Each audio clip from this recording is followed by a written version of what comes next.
And welcome to another edition of the Living Large Cedar Podcast, the Spring Break Edition. I am Billy Santiago, along with Gary Rodriguez, my good friend of 38 years, and our super producer, Noe Ayala. You can reach out to us at livinglargecedar@gmail.com. We're available on Spotify, iTunes, Google Play, Amazon Prime, and now on the YouTube channel. Hashtag Living Large Cedar Podcast. If you're going to become a sponsor of this fine show, reach out to our super producer, Noe, at 956-451-1633. Rate our podcast, leave a comment, share it with a friend, and more importantly, hit that subscribe button. Hey, if we're a little subdued, it's because we are in spring break mode right now.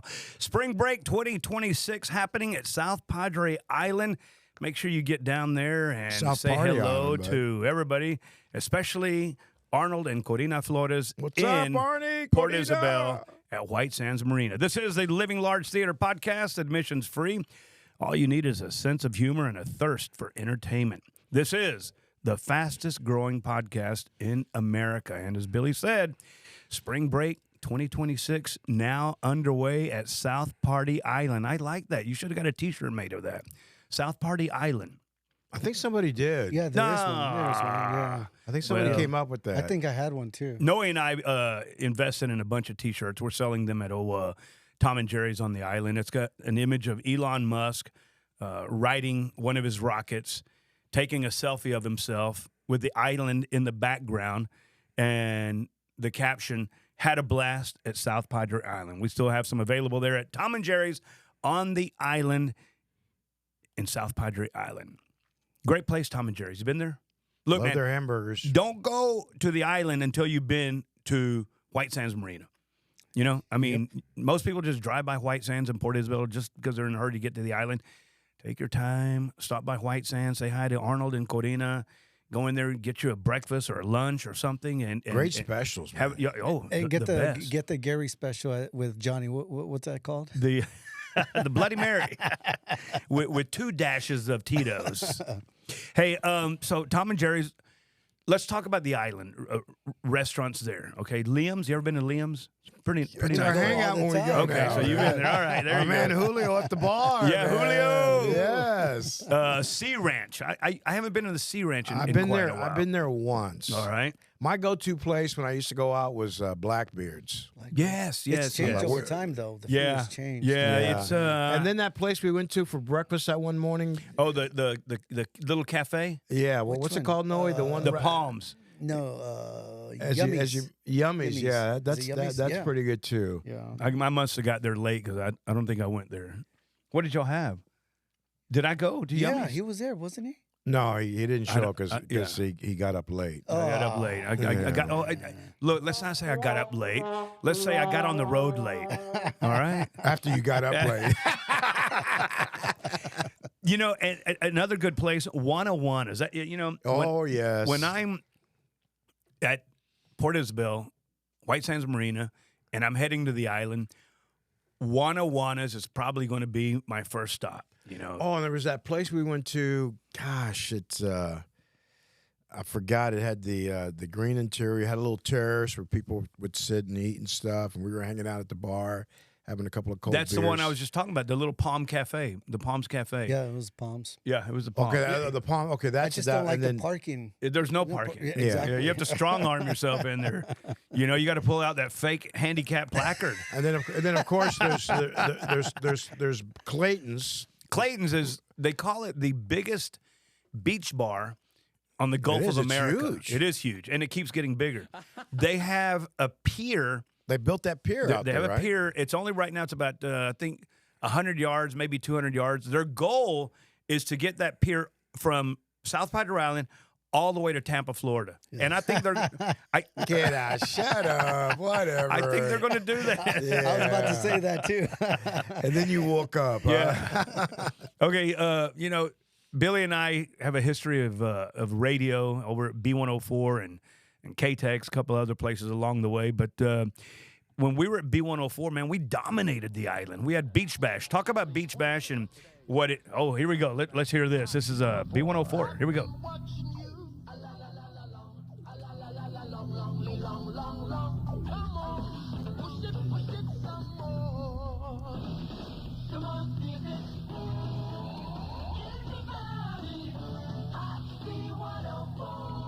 B104 All Hit Music and more, man. Well, that was after the B104 All Hit Music. We went through different there was Hot variations. B104. There was Hot B104. Well, then it turned into Wild 104 down the road.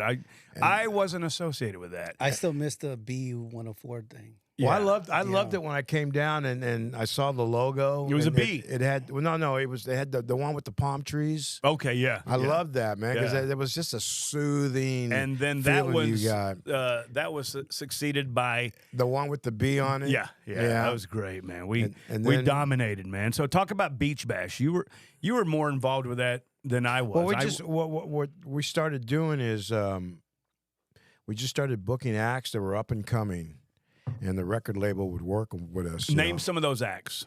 Gosh, George Lamond comes to mind. Okay. Brenda K. Starr. Yeah. Pretty Poison. Pretty Poison. Are these bands Now, or one what? time, John Mellencamp's brother Ted was here, but he wasn't playing. What was he doing? Does anybody remember? I mean, I know he was here partying really hard with us. Was but it what's his name? Huey Lewis in the news? Did they come down? No, we didn't. We I didn't don't get think we you brought to him listen to down. news. Yeah, he was already huge. Oh, okay. Yeah. Who was the other one that came down to the beach? It was a big name. Well, during spring break, Yeah, they during would spring have the break. concerts on the beach. Yeah. Those were the and the Coca-Cola year, beach parties, right? No, Or separate? they were put on by Miller Lite and Oh, Bud okay. Light.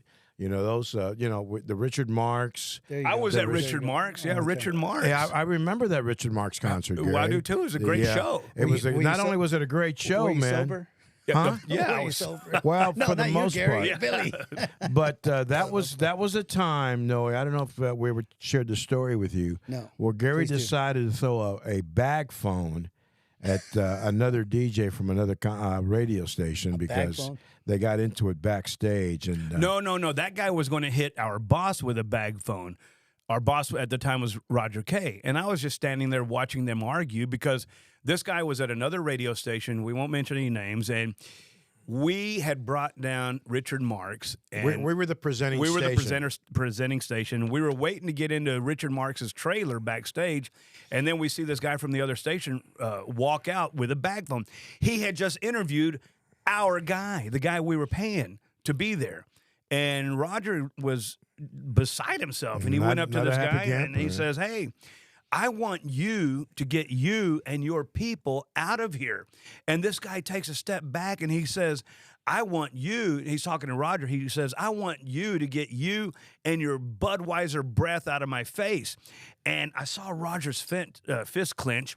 And then I saw this guy, he had that bag phone that he had interviewed Richard Marx with, and he lifted it up probably about 6 inches, man. And you thought Well, I didn't think. I knew. that he was going to haul off and hit Roger with it. I'm a student of human nature. I could tell the body language. He was going to swing. And your instincts told you what? I intervened, and I clipped him on the left side of his jaw. What do you mean you clipped him? I threw a right. You threw a right. Threw a right. Not a haymaker. No, it was pretty Was direct. it a jab? It was a right hook. It was a right hook. A right hook, and I caught him on the left side of the jaw. And Did he fall over? Well, he did because he lost his balance, and he tripped over some ropes that were holding the tent in place. Right. It was all under a tent. Mm-hmm. And we were there, and he went down, and he jumped up, and he started calling for the cops. And Roger looked at me. I'm saving Roger Kay's life right now to be saved from getting hit with a bag phone. And Roger looked at me. He goes, "Why would you do that?" And I said, "Roger, he was about to hit you with that bag phone." And Roger says, "Gary, I wrestled in college." I'm like, what the fuck? Who gives a shit? He was going to man. clobber you, man. So, yeah, You took one for the team, Gary. yeah, but the bad thing is, after that, I had to leave the island. I was being looked for, and I'm pretty sure the statute of limitations have expired already. But your friend Harry Stevens with the Cameron County Sheriff's Department yeah, he was a deputy. kind of bailed you out, didn't he? Well, he did in a way that he said, I saw nothing. Now, whether he did or not, I don't know, but he said, I saw nothing. What's Harry up to these days? He was such a great guy, wasn't he? He's in Colorado now. I don't know what he's in doing. Colorado. Yeah, huh? I don't think he's in law enforcement Rocky anymore. Mountain High. I don't think he's in law enforcement anymore. Colorado. Yeah, Rocky Mountain High. He was a good guy, very gentle guy. I mean, he was a sheriff's deputy, but he was one of us. You know, he partied with us, and I remember me and him went to San Antonio one time to see Matchbox 20. And with Paula Cole. Remember her, Paula Cole? Paula Cole, okay. Yeah, so she opened for Matchbox 20. We were at the Sunken Gardens, and we're there, and somebody in the audience kept flashing the lead singer of Matchbox 20. What's the guy's name? He sang with Santana. What's his name? Rob Thomas. Rob Thomas, that's right. So somebody was focusing a laser from the audience in his eyes, and he stopped the song he was singing, and he goes, "Hey, if you see a guy with a laser, I want you to kick his ass." So he told the whole audience that, and the whole audience went from enjoying the show to, looking for somebody's ass to kick. Wow, man. So, yeah, great memories of Harry Stevens. We had a blast that time. So that spring break, Gary gets kicked out of our concert we had with Richard Marx. Yeah. And those girls from Vixen. Those girls from Vixen were pretty hot, man. I wouldn't know. I wasn't there. Yeah, I was gone. I know you were. Well, while you were there punching somebody out, I was over there keeping them company before they went on stage. They opened up for Richard Marx. As only you can, Billy. And I always said to myself, man, these ladies are going to make it big, and they never did, Gare. What? Okay, you being a radio experienced program director, music director, what is the cutoff between not making it and making it? What do you think it is? When your songs hit, if it's a good song, you're gonna get airplay. You're gonna get airplay. Yeah. And if you get airplay, people will hear it, and the more people hear it, the more likely they'll go. Whatever happened to payola? Did y'all get around that, or get through with that, or what? I mean, because I know it was big back in all the way up until the 80s or 90s, right? Where you could actually pay a Billy Santiago to play your song or your artist's song. I never experienced that, but back in the early 60s, yeah, there were DJs. Who paid for all those meals you had at Santa Fe Steakhouse? Those were the record guys. Oh, yeah. I see. But you never experienced that shit. Well, they would come to Maybe town. in the form of a ribeye. They would come to town, and I would call my friend Gary. Hey, Gary, we're going to Santa Fe tonight. And who was there waiting for us when we got there? Gary Rodriguez. My good friend Gary Rodriguez. But We had a blast, our man. favorite guy was Rick Cooper. Oh, Mr. Radio and Record, and a great wine connoisseur. And we would be at Santa Fe having dinner, and Rick had a restaurant in Chicago. Yeah. And he was from Chicago. He had a restaurant in Chicago, and he had a wine steward there. Yes, And Tony. So yeah, Tony the wine steward. So let me tell this story. Go ahead. So we're there. It's me, you, Hitman, AC Cruz, A couple other other people that were there. So I get there a little bit late. I think I'd been out in the parking lot smoking a doobie or something. But I walk into the restaurant late, and everybody's already seated, and there's one seat next to Rick Cooper that's empty, and I'm thinking, fuck, I'll take that one. So we had these two guys that used to work with us. They were across the table, and everybody's drinking beer or shots, and I sit down, and I had just learned how to appreciate wine by John Sahadi, who used to own Sahadi's down here. And so the waitress comes to me. She goes, "What would you have, sir?" And I said, "I think I'll have a glass of Merlot." And Rick Cooper, who just by chance was sitting on my left, where I was sitting on his right, and he leaned into my ear. He goes, "Why are you drinking Merlot?" And I said, "Well, to be honest with you, I don't know. I just started drinking red wine." He goes, "Oh, no. He goes, "The Merlot is not a noble grape." He goes, "Do you mind if I suggest something?" I said, "I don't care. Go ahead." So he ordered a $300 bottle of wine, and I start drinking it with him, and he's drinking, and we're the only ones drinking wine. And then the other two guys that work with us were sitting across from us, and one of them said, "Hey, I want some wine too." So the lady, and then the other one says, "I want some wine too." So we tell the waitress, "Bring 2 more wine glasses." So Rick's there. He's sharing this $300 or $400 bottle of wine with all of us, me, the other two guys, and Rick. And then Rick goes, "I'm going to kick it up a notch." So now he orders a $900 bottle of wine. And the 4 of us are there drinking it. And then one of the meatheads that was sitting across from us started taking his bread his restaurant roll bread, slathering it in butter, and then dipping it in his wine and eating it like it was some kind of a fucking chocolate chip cookie with milk.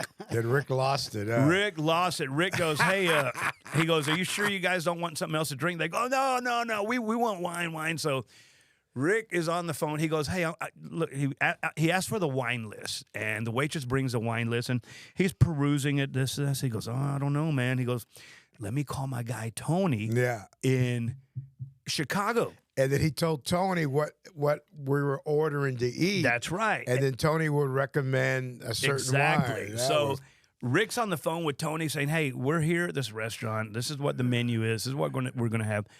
What wine would you recommend? And then Rick, very quietly, on his cell phone, under his breath, but I could hear him because he was sitting next to me, he goes, now keep in mind, Tony, I'm drinking this wine with a bunch of Mexicans who are drinking it like fucking Kool-Aid. I got mad because he included me with the two meatheads. One of the meatheads got mad because Rick referred to us as Mexicans. I mean, hey, that's what we are, we're Mexicans. And the other one was oblivious. He was still dipping his fucking bread slathered in butter. And his wine looked horrible. It had all these little grease bubbles floating in it. Rick Cooper, you're right. He lost his fucking mind, man. Anyway, so big ups to our good friend Rick Cooper, who now Rick Cooper, man, living a retired life in Hawaii. Oh, wow. Yeah, him and his wife moved from Chicago to Hawaii, man. I think it's called Hawaii. Hawaii. Yeah, great times in radio.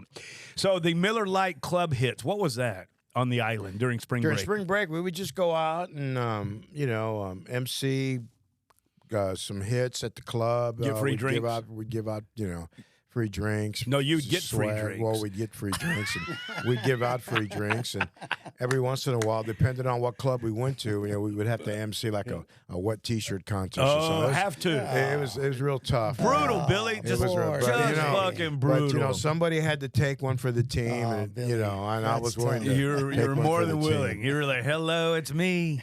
Let's talk about our sponsors: White Sands Marina Inn and Suites, Ward Thomas and Majestic Studios, Vantage Media, and Fred Rodriguez, the Texas sportsman. What's up, Billy, Freddie? What did you, Billy Santiago, learn from all your years in radio? Oh, enjoy it. Yeah, that was. I mean, we didn't work a day. We had to get up and go to work, but But it wasn't work for you, right? I'd always tell people, was never war. This is not hard work. We come in here, we play records on the radio, we talk to people on the phone, we hang out at the office, we listen to music, we go out to lunch on somebody's tab and out to dinner on somebody's tab. Hey, it was. You don't pay for concert tickets. We went to so many concerts while we were there. So let me ask you something. There's a time that you could go back to, both of you, any of you. Which time would it be? For me, it would probably be the Madonna concert that we took a tour bus to up in Houston. Remember that one, Billy? Yeah, it was the kickoff of her Blonde Ambition tour in 1990. Yeah. And we took a bunch of winners on a party bus to Houston. Yeah. And I'll never forget our good friend Chris Flodine, who showed up wearing some spandex, man. And oh, my goodness. All right, where would you go back to? You know what, that era, that from when I first got down here in 88 to about 96. Once the telecom bill passed in 96 where companies could own multiple radio stations in the same market, that kind of started taking all the fun out of once corporate took over, that it fucked became everybody. too corporate. Once it gets big, So up to that time, man, because we'd put together our own promotions. If we had an idea for an on-air promotion or a sales promotion, we'd just pitch it to somebody. If they liked it, we'd get the funding for it. That's the way it worked. Yeah. But after 96 and the telecom bill took over, man, it just one of our big sponsors for our own private events at the radio station was always McAllen Sports with Jorge Salcinas. He would jump on anything we were doing and sponsor it, and we'd have so much success and so much fun. So let's talk about artists. I made a list one time of everybody I saw when I was in radio. Obviously, Madonna, Paula Abdul, Tina Turner. I think one of my favorite events that we brought down here was I met Ricky Martin twice. Once when he was, I think, 14, when he was with Menudo. We took them out to dinner, and I told AC Cruz, I said, hey, man, fuck all these other guys in Menudo. I said, that guy right there, little 14-year-old, that's the star, and he's going to make it. And sure enough, we brought him down when he was 26 with the Living La Vida Loca tour. No, that was before that. But he was what he was doing. He was transitioning from Spanish-speaking music to mainstream music. And so we got in early with him, and the record company sponsored a concert stop down here. Yeah. And was this one at the Fajita Cook-Off? No, it was at the This is at the Villarreal. I heard something like that you all had to stop it. New Kid. That was New Kids on the Block. Okay, yeah. okay. But so Ricky Martin, this was like our first really big show that we were going to have. And so our GM at the time, we won't mention any names, but he really wanted to capitalize on it. Mm-hmm. So he was selling tickets for like $15. You could only get them for a limited time. And then once those tickets were gone, he jacked the price up to $20, and people were buying this stuff up. The problem was when the record label guy showed up with Ricky Martin the day of the concert, and they came to the radio station in a limousine to do an on-air interview, he heard the promo on the air talking about the concert, and he looks at me, he goes, my friend Lee Leipzner from Columbia Records in New York, he looks at me, he goes, Billy, this isn't a Ricky Martin concert. It is for us. This is a Ricky Martin performance. He's performing 4 songs to a music track, and that's it. You guys are misrepresenting what's going on. So you need to take that promo off the air. Okay, we will. Bye. We will. Bye. So that got it going, okay? Yeah. So we get over to the venue, and my boss at the time decided he was going to sell T-shirts. So we had all these T-shirts done with Ricky Martin's likeness on it. Como que likeness? It was a picture. Well, yeah. Wait, do y'all have permission to sell? Well, No. we didn't get the okay from the record label to promote that. Man. So they get to the venue, and Ricky's doing a sound check, and the guy from the label's walking around the venue, making sure everything's okay, and he sees a pop-up tent The T-shirts. with the T-shirts going. And he tracks. I'm outside helping out, doing some things. He goes, Billy, you're selling Ricky Martin T-shirts with his likeness on it, and you didn't get our permission. Not me, it's my boss. You need to stop it right now.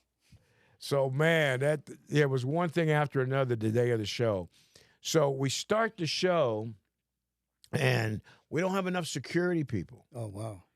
And people start climbing up on the stage Oh, wow. to get to him. Yep. And so it was me. People were getting smashed. Hitman, a couple other guys from there. We had to get up front on the stage. Yep. I was there. To keep people away from They were up getting on trampled. stage. They were Yes, getting trampled. It was Look, nuts. I'm going to show you a picture. The city of McAllen presented Ricky Martin that night, either that night or the night before, the key to the city. So I'm going to show you this picture. Tell me who's in it, because I don't see the guy Lee, but he might have got cut off. So there you go. Put on your little reading glasses there. So There's Ricky. There's Gary. There's Mayor Othel Brand, Brand, the mayor of McAllen. and the young lady was from the record label. Yeah, I know. Yeah, Lee. That was the day before. Okay, the day we had Yeah. dinner at the Embassy Suites. Right. I think you set it up, and I give you all the credit, man. You're the one that made all that shit happen. But Ricky, that was a really big show for us. So anyway, so the next day, Columbia Records calls our boss, the owner of the radio station in New York, to complain of what happened. So we were raising money for the National Hispanic Scholarship Fund that Budweiser sponsored. Okay, so we were going to make a donation to their cause after production costs and everything. Yeah. So our owner, after hearing the story from Columbia Records, the head guy at Columbia Records calls our owner. Shit. And our Phil owner, Giordano. Phil Giordano, big Yankee fan. He calls us up, makes us take all the money that we got from ticket sales, from merchandise sales, from sponsorship, ticket sales. We had to donate everything to the National Hispanic Scholarship Fund. Everything. Yeah. All right, there you go. Well, See, initially we were just going to give them a donation. I know what your donation is. 5% here. Bye. But you know what? A lot of this stuff was over my head, man. I was just following instructions. I wasn't involved. I was being a good soldier. I was man, on you know? stage helping people not get squashed. Gary, so you were going back to the people that you met. Who Yeah. who else was that? John Cicada, we brought him down to South Padre Island. Luis Miguel, Enrique Iglesias. Let me see who else. George Strait. Remember Maximilian? Maximilian, yeah. I met who's those three guys? Boys to Men. Boys to We Men. brought them- Before they hit big. We Yeah. had him at South Dallas. The nightclub, not South Yeah, Dallas. South yeah. Dallas. Wasn't they New Edition before that? They were in the group New Edition. Bobby No, Brown? no. Yeah, it was. We them. did we bring them down? I don't know. No. But They- wasn't weren't they those three guys with New Edition back in the days, and then they formed? No. their own? This was Boys to Men. This was a new group. I don't think they were ever with New Edition. No, they weren't. They weren't. Yeah. Okay. George Strait, we brought him to some field by the mall for a 4th of July thing and put him on the back of a. It must have been that was probably the year before I got Yeah. there. Yeah. We brought him and put him on he played on a flatbed trailer, man. Oh, George It- Strait. Yeah, George Strait. Wow. Yeah. And I think that was a fajita cook-off, one of those. And so when I started working with K-Tex in February of '97, I got a chance to meet George at. He used to do the what was that big festival he had, Gary? The rodeo? The Kingsville Rodeo. Well, that and then, but he had the big show in San Antonio, At the Dallas, Alamo and Dome. Houston. Yeah. I don't know was what it it- called. I don't know what Country the- Music Festival. Yeah. It was George Strait. Yeah. But he would feature other up Brooks and and Dunn. coming I was there acts. when Brooks Yeah. and Dunn was with him. And so I went to see him in Dallas and got a chance to go backstage, hang out with him. Real nice guy, man. You know, Who is- but the big thing was when he did the roping thing in Kingsville. yeah. With his son. Yeah, and his brother Buddy. And his brother Buddy. He Yeah, would he do did that for every 20 year. years. Yeah. 20 years. Yeah. So who's the favorite person that you guys liked that came down? For me personally, was when I met Stevie Wonder in 1986. He was Not here? here, not Oh, not okay. down here. It was at the other. Have you end. ever seen his house? So there's a joke there somewhere. I know. Who else? You know, there's talk going around that he's not really blind. No. Well, I know There he's was always some- looking at his fucking watch. Exactly. Like, what the fuck? He's got, the guy goes, he's got a watch. Why does he have a watch if he can't see?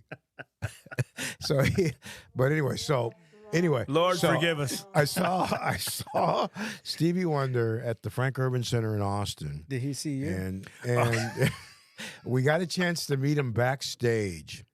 We waited 45 minutes after the show, and he would come to Yeah. every table, and he was asking you to stand up while he was talking to you, and he would feel your You get all face. touchy-feely. And, boy, that was an experience, man. Yeah. That's how he decides or defines how you look. Yeah. That's it, man. And Stevie then- Wonder. And then he would look at his watch. Gotta go. Who's got my keys? But that was a memorable experience as far I think as the person that made the biggest impact on me is Tina Turner. I saw her. We Oh, put a my tour bus God. together to go to SeaWorld in San Antonio when they had concerts. They don't do that anymore. But Tina Turner was the most down to earth person probably I'd ever met to that I never point. met her, but Gary, I mean, to this day, that's probably the two best shows that I've seen. I saw her in Austin at the Frank Urban Center when the Private Dancer album came out. Yeah. And then some years later when she played the Alamo Dome Yeah. before she retired. Yep. And I kept saying to myself, where does this woman get this energy? Oh gosh. Amazing performer. Yeah. How about May she Michael rest in Jackson? peace. Any of y'all? I saw Michael Victory Tour 1984 at the old Texas Stadium in Dallas. Wow. That was a hell of a show, too. Hey, now you met Mariah Carey, right? Or was it Mariah Whitney Houston? Carey I met, and Whitney Houston I met. That was the first date. Whitney Houston in Dallas at Reunion Arena was the first concert I went to with my soon-to-be wife. It was our first date, and we got a chance to meet Whitney great Houston. voices. Oh. And Kenny G opened up for her. I met Kenny G at SeaWorld. Yeah. He played there on that little pipe he has. Yeah. Cornet, He was an cornet? amazing- Was it the cornet? No, he had like a flute. What was flute? that? No, he was the Cornet. the a clarinet. sax Clarinet. or Yeah. clarinet. Clarinet. Yeah. Yeah, They're that- the same they're all shit. the He's same. blowing something. Boy, you're on the roll, no. Telling you, man. All right. I still get questions about the Mad Mexican. Update us on the Mad Mad's Mexican. retired, Okay. living in El Paso. He was at B104 when I got there in '87, and He left I in- did news with him. He left in 91, I think it was. All right. Update us. AC Cruz. AC, rest in peace, my brother. Passed AC, away. Passed away a couple of years ago. Yeah, but And he I was missed a him, man. dynamo, man. He was. I remember him. He was one of a kind, man. He had an entourage. He had an entourage. I'll never forget the when we were looking for a night guy, and he sent his air check, and we were trying to capitalize on being a little bit more bilingual on the radio as far as our he could do jock it. talk. Yeah. And when I heard his air check, man, I told Dusty, my Yeah. boss at the time, I go, dude, this is the guy you need to hire. Yeah. Man. And so Yeah. we brought him in, A interviewed legend. him. He would We walk loved into a him. bar and he would go, any bar. I never hung out with him much, but a couple times I did. And when I did, we'd walk into the bar and he'd go, AC Cruz in the motherfucking house. Who's going to buy me a drink? 20 drinks right there in front of him. And, we'd all help ourselves to some of I that. got this for AC. Uh-oh, here we go. Let's see, let's AC see. Cruz, may he rest see. in peace. The following things growing up. Oh, just kidding. Okay, what do you I got? had What do you one got? job. You got an air check of AC? Yeah. Check it out. Okay, here's AC Cruz, ladies and gentlemen. If you want to. Rest in peace, mijo. With AC Cruz. Just because the weekend's here doesn't mean the winning stops. Listen up for the flyaway double play. Here's Ace of Base on your high wheel board. That was him, man. Hot B104. That's right. Yeah. Dusty Hayes, what's he up to now? Dusty, I believe, lives in Shreveport, Louisiana. Okay. He He's, was my first program director when I got to B104. Yeah, and I worked with Dusty at the last stations we were at in Killeen. I was the PD of the urban R&B station. Yeah. He was the PD of the top 40 station. Nice. So we used to compete all the time. And then a new company came in 1986 and fired everybody on the top 40 station. Yeah. And I was the only one left. And so me and a couple other guys on the AM station, but they moved the station to Austin, turned it from KIXS to B93. Okay. And so I was working there on the weekends. Yeah. They took a couple of the guys from the FM there. A guy that was doing afternoons for us named Truck Rogers from Seattle, Washington, who drove around in a camper truck. Yeah. There's where he lived in. Yeah. Because yeah. he goes, just in case they don't like me, man, I don't have to pay rent. And then another guy that was working with me named Curtis Wilson, we called him the Chief Rocker. Yeah. And he was our mixer and everything. He was the night guy on B93 in Austin. But I remember Dusty. He was my first program director there. So when I got to B104, I'd already spent 2 years at another radio station down here. And I get to B104, 87, and I noticed that everybody had changed their name. And, everybody had a fake name. So I start doing the news, and I sign off, and that's your B10 forecast winds in from the southeast, 10 to 15 miles per hour, gusty at times. That's your B10 forecast. And B104 continuing morning news. I'm Gary West. Dusty Hayes comes in that morning about 10 a.m. He goes, "Who the fuck is Gary West?" And I go, "Well, that's me." He goes, "Who told you could change your name?" I said, "Well, fuck, everybody else changed their name. Nobody around here. Your name's not Dusty Hayes, Alan." And he goes, "Well, get this." He goes, "You're not a jock. You're the news director. News director has to have some fucking credibility. You cannot use your real name. Use your real name." I'm like, "Well, fuck, I like Gary West." So, yeah, I went to just being myself. Roger K. What do we know about Roger K? That's Roger the guy K. who I saved from getting hit by the fucking... He was our general manager. Yeah, He's, good guy. He's the one that was responsible for he made it happen to get me down here, Yeah. He ponied up the money and...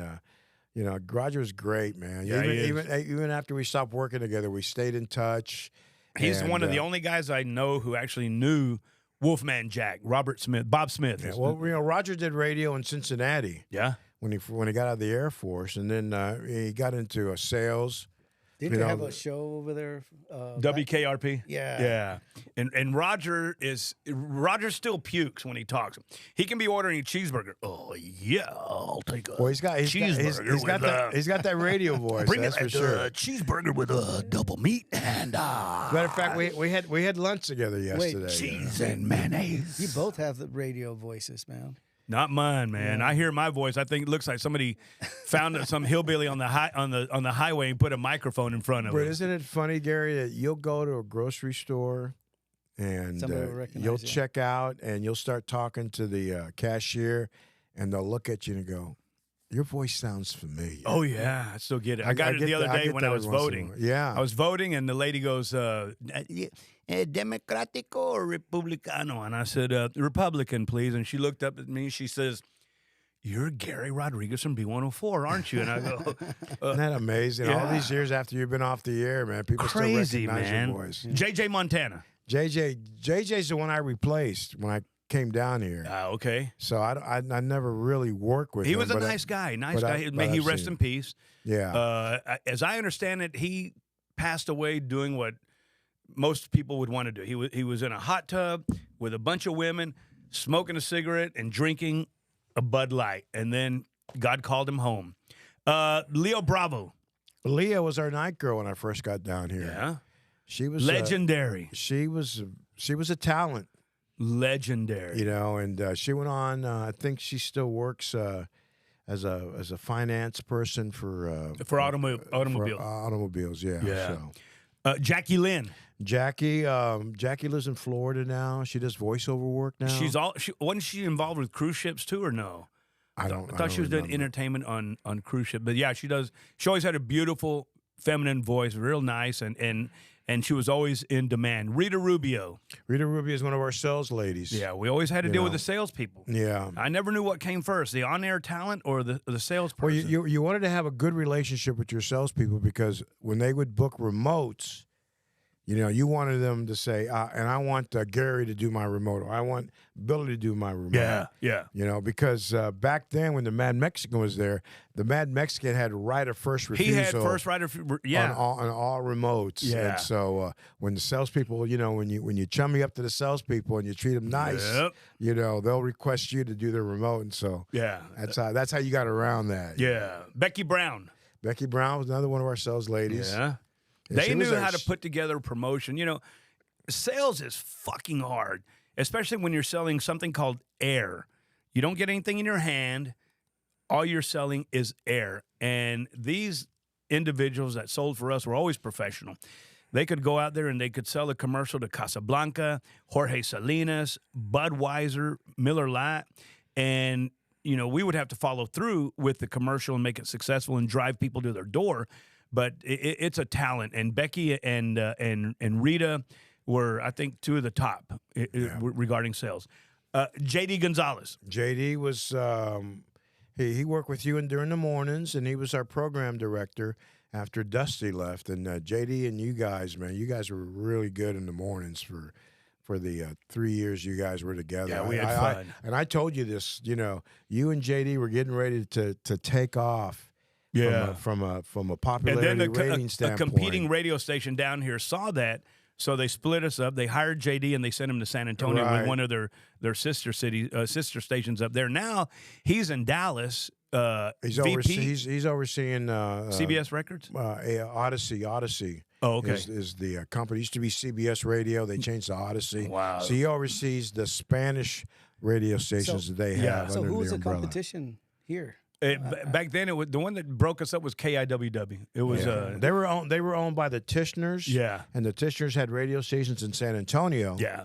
And they And hired. we were smoking everybody down here. Because growing up, all we knew was B104 because of the marketing too. Yeah. It was huge. Yeah.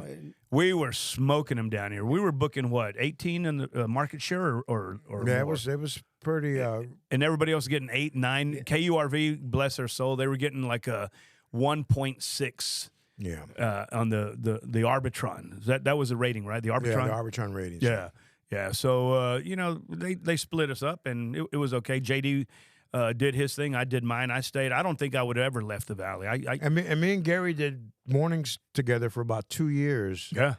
I mean, not about 2, about 2 months, because it was a transition. Just felt like between- 2 years. because I was always late. Yeah. And if it wasn't for the monitor, we wouldn't have news at 6:20 in the morning. Thank I you, don't think the monitor exists anymore, man. Hey, William Beckman is going to be at Las Palmas Race Park Friday, the June 19th. June. Yeah. Friday, June 19th. It's he's an up and coming. Is that the country guy star. that we saw in San That's Marcos? right. That's right. William man. Beckman. Huh? William Beckman. He's opening for George Strait for 2 shows in Austin in April, and he's going to be at Las Palmas Race Park Friday, June 19th. Get your tickets. They go on sale March 13th, which I think is the day after Your tomorrow. son's a big fan, isn't he? Well, yeah, I am too. He's good product. He's good talent. You know what? When we saw him in San Marcos, I mean, I was like 4 or 5 beers in, but weren't we all? I really enjoyed his set, man. It was really good. Yeah. Billy and I took a walk out by the railroad tracks and saw the sun and the moon and the stars and San Marcos. There's a little because it's a college town mainly, and we went to this place to have dinner. That was an interesting conversation we were having with the lady that was there having dinner. But that was fun. That was fun. Yeah. Hey, when you come to South Padre Island for spring break, save some money and make White Sands Marina Inn and Suites your hotel headquarters. White Sands Marina Inn and Suites is in Port Isabel. It's veteran-owned by Arnold and Corina Flores. White Sands offers a beautiful hotel, a full-service restaurant, and an awesome bar. In addition, White Sands is on the water and gives you access to the best Coast Guard certified boat captains in South Texas. White Sands Marina Inn and Suites. Book your stay now at wsinandsuites.com or just stop by for a day in the sun and tell them you heard it here on the Living Large Theater podcast. Hats off to the Texas sportsman, Fred Rodriguez, recognized by the Texas Senate as the premier hunting and fishing guide in South Texas. The Texas sportsman, gotta have it. And Fanage Media, trusted by over 100 businesses and service providers here in South Texas, including Hacienda Ford, D-Tronics, and attorney Leah Wise. Fantage Media offers you website design, social media expertise, and successful advertising campaigns to put you front and center on TV, radio, and the World Wide Web. FantageMedia.com, and we can't forget Ward Thomas. Oh, man. What would we do? Ward came by to see you, man. You weren't here yet. I got here. I didn't get here late. I arrived late. Ward Thomas. No, you got here late, okay?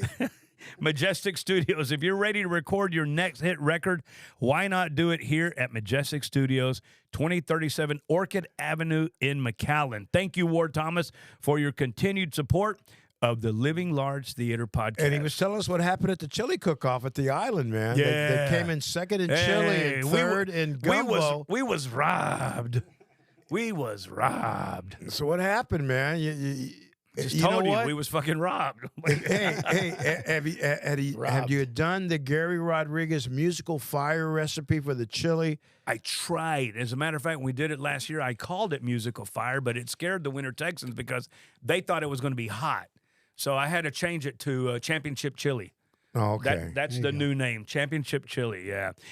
We can't forget Spassy Stuff. Oh, that's right. Spassy Stuff. we introduced Spassy Stuff chili at the Real Fest. Yes. We entered the chili cook-off. We had meat in there, chili, onions. We had everything but the kitchen sink. Apples. Apples too. Chunks of apples. I think I threw some grapes in. Chili takes a long time, and by the time it's getting done, you're already what you call it, 4 beers to the wind. Yeah, buddy. You just start throwing everything in there. Those were fun times back in the day, man. Absolutely. This is the Living Large Theater podcast. All right. Hey, reach out to us at livinglargetheater@gmail.com. We're available on Spotify, iTunes, Google Play, Amazon Prime, and now on YouTube. # Living Large Theater podcast. If you can become a sponsor of this fine show, 956-451-1633. Reach out to our super producer, Noe, and rate our podcast, share with a friend, give us a 5-star rating. This was a 5-star rating show. Would you agree, gentlemen? Hell yeah. And leave a comment, and more importantly, hit that subscribe button. Until the next episode, you keep living large because you know we're living large.